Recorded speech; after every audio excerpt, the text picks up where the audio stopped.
ममता दीदी का नींव हिला हुआ है, इसलिए इस तरह की बात कर रही है।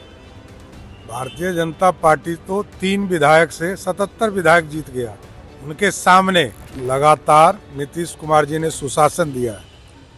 अपराध समाप्त नहीं हुए, अपराध पर कार्रवाई हो रही है और नीतीश जी ने सुशासन दिया है। बार बार कह रहे हैं कि ऑर्गेनाइज क्राइम को खत्म किया है।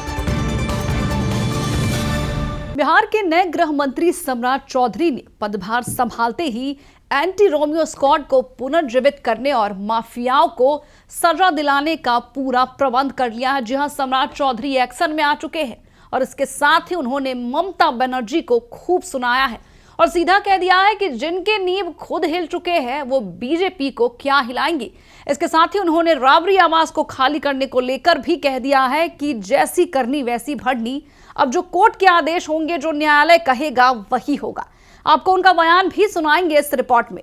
नमस्कार, मैं हूं शालिनी सिंह और आप देख रहे हैं दर्श न्यूज। बिहार विधानसभा के चुनाव के बाद मंत्रिमंडल के बंटवारे को लेकर अटकलें लगाई जा रही थी। चर्चा तेज थी कि इस बार गृह मंत्रालय किन के जिम्मे में सौंपा जाएगा और जैसे ही ये मंत्रालय सम्राट चौधरी को सौंपी गई, पूरे बिहार में हलचल तेज हो गई।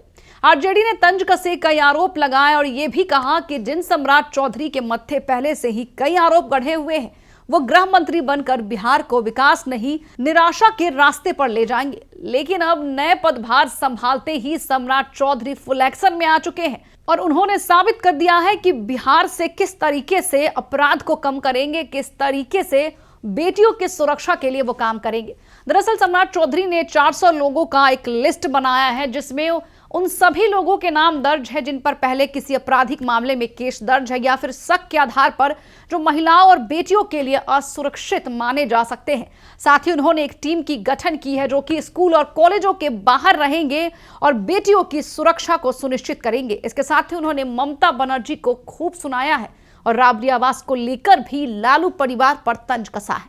आइए सबसे पहले आपको सम्राट चौधरी का बयान सुना देते हैं। ममता बनर्जी ने कहा है कि यदि बंगाल में टारगेट बीजेपी किया तो पूरा देश हिल जाएगा। बीजेपी की नींव हिला देने की धमकी दी है ममता बनर्जी ने। ममता दीदी का नींव हिला हुआ है, इसलिए इस तरह की बात कर रही है। भारतीय जनता पार्टी तो 3 विधायक से 77 विधायक जीत गया उनके सामने और इस बार बंगाल में भाजपा की सरकार होगी। ममता दीदी को जो बोलना है बोलते रहे।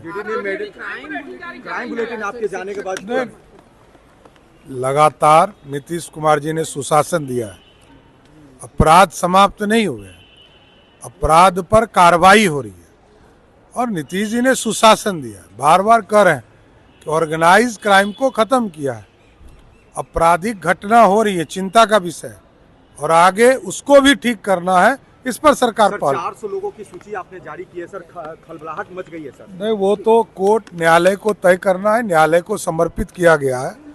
अभी जैसे ही आदेश मिलेगा सबकी संपत्ति को जब्त करेंगे। तो सुना आपने, एक तरफ जहां बिहार में इस वक्त हलचल तेज है, लालू परिवार को लेकर चर्चाएं चल रही हैं, तो दूसरी ओर नई सरकार के गठन के बाद सम्राट चौधरी एक्शन में आ चुके हैं और हर वो कदम उठाने को तैयार है, हर वो कदम लेने को तैयार है जिससे बिहार और बिहार की बेटियों की सुरक्षा सुनिश्चित की जा सके। बहरहाल इस खबर में इतना ही। बने रहे हमारे साथ और देखते रहे दर्श न्यूज।